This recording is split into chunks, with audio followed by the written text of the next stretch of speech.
నమస్తే. ఆస్ట్రో మార్గం ఛానల్కి స్వాగతం అండి. నా పేరు Vijayalakshmi, Vedic and KP astrologer. ఈ వీడియోలో ఈ ఇందు లగ్నం, జ్యోతిష శాస్త్రంలో ఇందు లగ్నం అనేది ఒక వ్యక్తి యొక్క ఆర్థిక స్థితిగతులను, సంపదను, ఇంకా యోగాలను కూడా అంచనా వేయడానికి ఉపయోగించే ఒక ప్రత్యేక లగ్నం. దీనినే ధనలగ్నం అని కూడా పిలుస్తారు శాస్త్రంలో. ఈ ఇందు లగ్నాన్ని ఎలా కనుక్కోవాలి ఏంటి అనేది చూద్దాం. ఇందు లగ్నం, దీన్ని ధనలగ్నం కూడా అంటారు కదా. అంటే ఇందు అంటే చంద్రుడు అని అర్థం. కానీ ఇది సాధారణ చంద్రలగ్నం కంటే కూడా విభిన్నమైనది. దీనిని ధనలగ్నం అని కూడా పిలుస్తారు అని చెప్పడం జరిగింది. ఇందు లగ్నం లెక్కింపు విధానం, ఇందు లగ్నాన్ని లెక్కించడానికి 7 గ్రహాలకు కేటాయించిన ప్రత్యేక సంఖ్యలను ఉపయోగిస్తారు అనేది శాస్త్రంలో చెప్పబడింది. అంటే కిరణాల సంఖ్య, ఒక్కొక్క గ్రహానికి ఒక్కొక్క కిరణాల సంఖ్యను ఇవ్వబడింది శాస్త్రంలో. అంటే గ్రహం కేటాయించిన సంఖ్య కూడా ఇందులో చూపించటం జరుగుతుంది. సూర్యుడికి సంఖ్య 30, చంద్రునికి 16, కుజునికి 6, బుధుడికి 8, గురునికి 10, శుక్రునికి 12, శనికి 1. ఈ నంబర్లు ఈ గ్రహాలకి సూర్యకిరణాల నంబర్లు ఇవ్వటం జరిగింది శాస్త్రంలో. అయితే దీన్ని ఎలా లెక్కించాలి? లెక్కింపు దశలను 4-5 విధాలుగా పాయింట్లుగా చెప్తాను.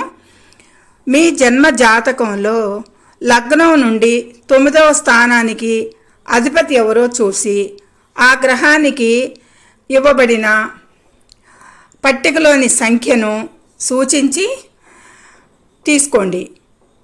అలాగే చంద్రరాశి నుండి 9వ స్థానాధిపతి సంఖ్యను కూడా తీసుకోండి. ఈ 2 సంఖ్యలను కూడండి, కలపండి. వచ్చిన మొత్తాన్ని 12తో భాగించగా మిగిలిన శేషం ఎంతో చూడండి. చంద్రుడు ఉన్న రాశి నుండి ఆ శేషం సంఖ్య ఎన్నవ రాశి అవుతుందో లెక్కించండి. అదే మీ ఇందు లగ్నం అవుతుంది.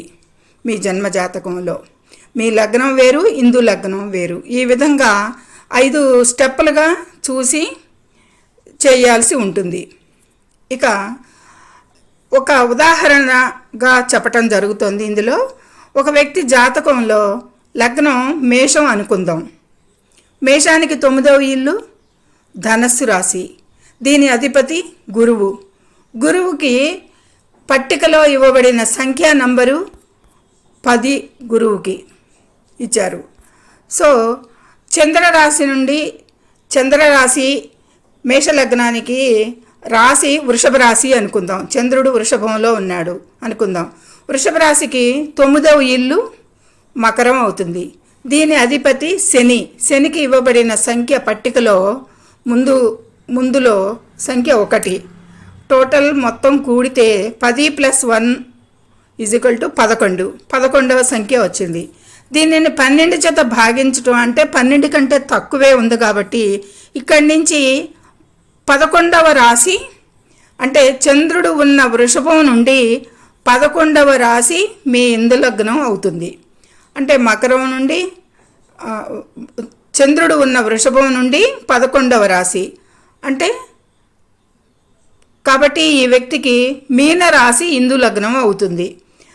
వృషభం నుండి మీనం 11వ రాశి. ఇది ఈ ఉదాహరణ 1. మరొక ఉదాహరణ చూద్దాం. ఇది ఇంకా ఈజీగా అర్థమవుతుంది మీకు. ఒక వ్యక్తి జాతకం సింహ లగ్నం అనుకుందాం. సింహలగ్నానికి 9వ ఇల్లు మేషం. దీని అధిపతి కుజుడు.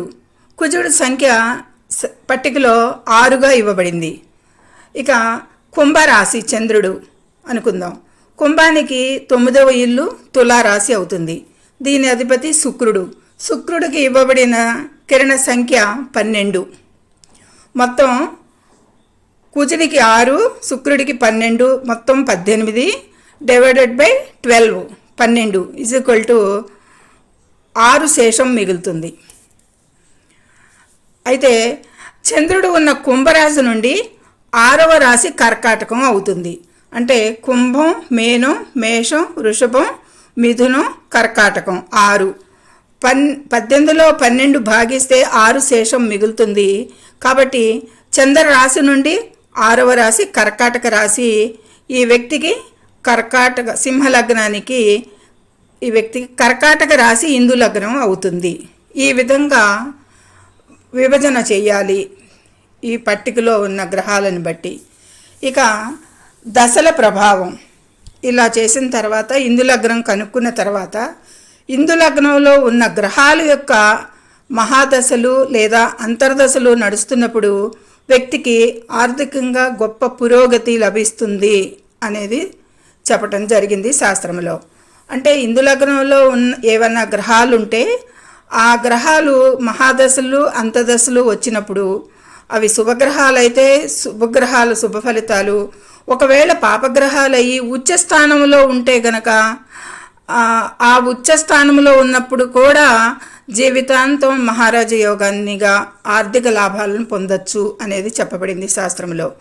ఒకవేళ ఇందు లగ్నంలో ఏ గ్రహాలు లేకుంటే ఆ రాశిని ఏ గ్రహమైనా ఎక్కడి నుంచైనా చూస్తున్నప్పుడు ఆ రాశ్యాధిపతి ఈ లాభస్థానముకు చెందినవాడా పాపగ్రహాలకు చెందినవాడా చూసి శుభ ఫలితాలు అశుభ ఫలితాలు 6, 8, 12 దశలో 6, 8, 12 ఆ గ్రహాలకి వచ్చినట్టయితే ఆ స్థానాధిపతులకు వచ్చినట్టయితే ఆ దశల్లో కొంచెం ఆర్థిక ఒడిదుడుకులు ఉంటాయి అనేది సూచించవచ్చు.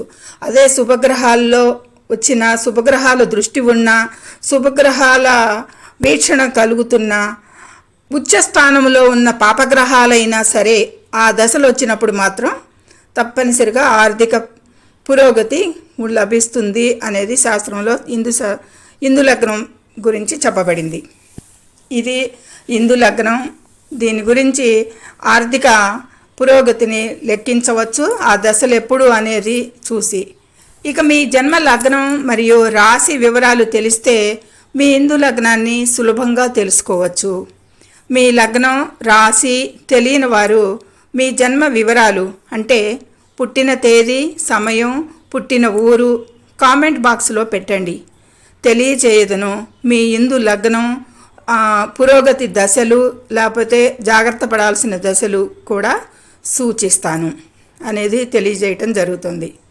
ఈ విధంగా ఇందు లగ్నాన్ని తెలుసుకుని ఆర్థిక పురోగతి ఎప్పుడు ఉంటుంది, మన దశలు ఎప్పుడు వస్తాయి, ఆర్థిక పురోగతికి ఆ ఇందు లగ్నంలో ఉన్న గ్రహాలు కానీ దాని మీద చూస్తున్న గ్రహాల వీక్షణ కానీ అవి ఏ స్థానాధిపతులు అవుతారు అనేది చూసి దాని నుంచి ఆర్థిక పరిస్థితిని తెలుసుకోవచ్చు అనేది దీని ద్వారా చెప్పటం జరుగుతోంది. ఇది మరొకసారి వినండి. మరొకసారి వినటమే కాదు రాతపూర్వకంగా కూడా అన్నీ చెప్పటం జరిగింది. మీరు మళ్ళీ నిదానంగా చూసుకుని మీ లగ్నం మీ రాశి తెలిస్తే ఇందు లగ్నం తెలుసుకోండి. దాన్ని బట్టి ఆ లగ్నంలో ఏ ఏ రాశులు గ్రహాలు ఉన్నాయి, ఆ గ్రహాలు మీకు శుభగ్రహాల పాపగ్రహాల ఉచ్చస్థితిలో ఉన్నాయా లేదా చూసుకుని ఆ అంతర్దశలు దశలు వచ్చినప్పుడు మీ ఆర్థిక పురోగతి మీరే చూసుకోవచ్చు అనేది సూచించడం జరుగుతుంది. ఇక తెలియని వారు కామెంట్ బాక్స్లో మీ బర్త్ డీటెయిల్స్ పెట్టండి, తెలియచేస్తాను.